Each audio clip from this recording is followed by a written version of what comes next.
I wouldn't usually do a trailer review, as I want my reviews to have substance, and a short 30-second trailer is unlikely to help me out in the substance department.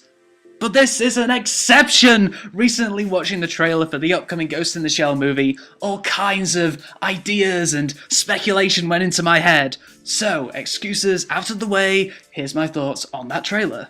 We see the Major crash land from above in front of what looks like a school, and then we are presented with still images of the Major surrounded by her clones. There is a slightly extended trailer where the Major jumps from a helicopter and the school is surrounded by what looks like an army of police. So yeah, shit is going down. And it's interesting because the Major that jumps from the helicopter looks like the younger Arise Major, yet the Major later surrounded by her clones looks like the older standalone complex Major.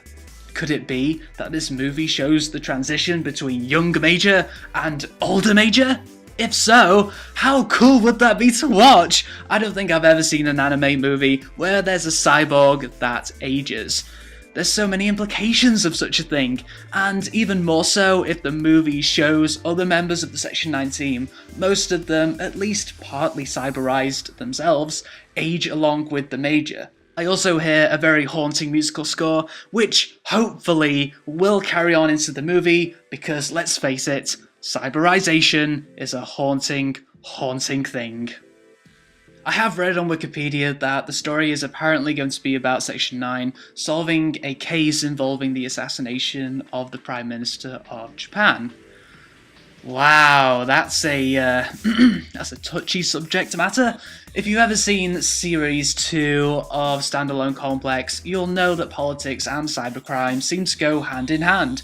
The heavy political nature of Standalone Complex 2 was so intriguing, and it gave the series this gritty, real-life edge to it. So I am all for the movie dealing with such a shocking case, as long as the political side plays a strong part in the story, you know, just to make this world more believable. Speaking of story, we all know this is going to be one complicated piece of work, but I am hoping that it keeps on referring to the murder amidst the ton of hacking and battle scenes just to keep us on track. So think of the word refugee used in every episode of Standalone Complex 2. It really did stop me from becoming derailed. Also, I wonder what the name of the villain will be called this time around. Hopefully, it will be along the creative and mysterious lines of the Puppet Master, the Laughing Man, the Individual 11. Not the Firestarter, which is a disappointingly basic name now that I think about it.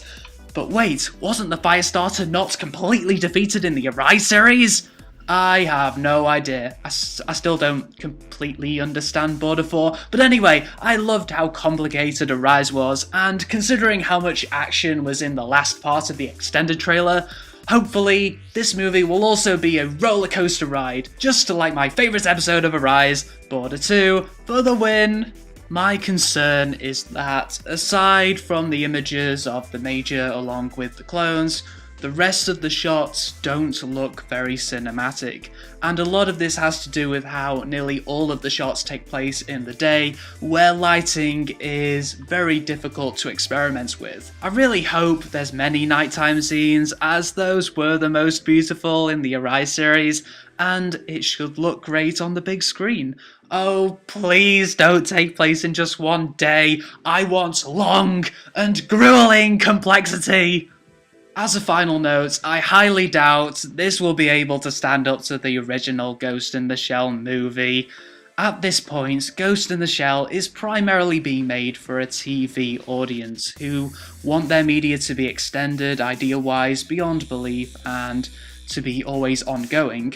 I mean, there's nothing wrong with that, but it does mean that this movie will most likely be a TV movie style movie, and not a self-contained cinematic masterpiece that the original movie was.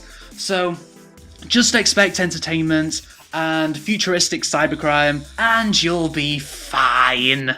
I don't know when the movie's getting an international release so that I can review it, but it is getting released in Japan on the 20th of June, so maybe I'll be able to see it, and I will see it after then. Let's see where the Arise movie will go, and if it will lead to a second series of Arise. Who knows? Who knows?